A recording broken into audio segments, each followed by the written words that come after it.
অনেক অনেক বছর আগের কথা। এক গভীর জঙ্গলে থাকতো এক বাঘ আর এক শিয়াল। বাঘটা ছিল খুবই জঙ্গলিয়া এবং রাগী, আর শিয়ালটা ছিল খুবই বুদ্ধিমান ও দ্রুত প্রকৃতির। বনের সব প্রাণীরা বাঘটাকে খুব ভয় পেত, কিন্তু শিয়াল সে একটু বুদ্ধিমান হওয়াতে সবার সাথে মিলে ঝিলে চলাফেরা করত। সে জানতো বুদ্ধি দিয়ে জয় করা যায়, শক্তি দিয়ে নয়। একদিন বাঘের প্রচণ্ড খিদে পেয়ে গেল। সে শিকারের জন্য ঘুরতে লাগলো।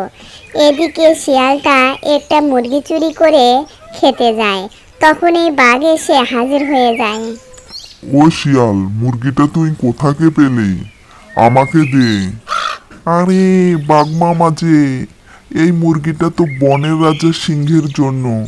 বনের রাজা সিংহ আমাকে বলেছে এটা যাতে আমি পাহারা দেই।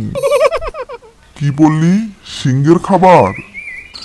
আরে মামা, তুমি যদি এটা খাও তাহলে কিন্তু রাজার হাতে পড়বে।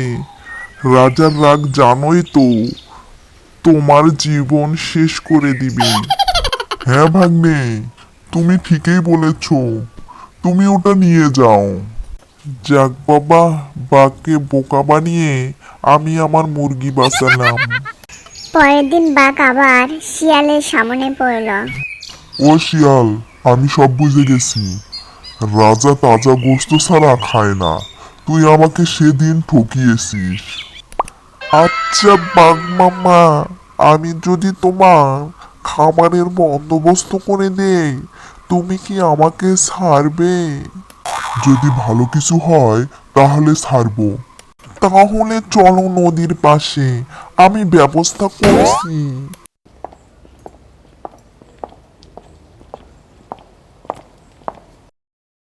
পানির নিচে দেখো কত বড় বড় মাছ। হাত বাড়িয়ে তুলে নেও।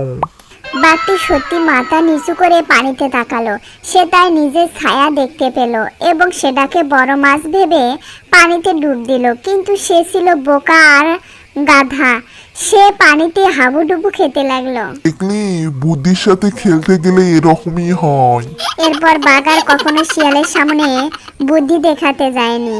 আর শিয়াল সে আবার আগের মতো দিব্যি মজা করে জঙ্গলে ঘুরে বেড়াতো।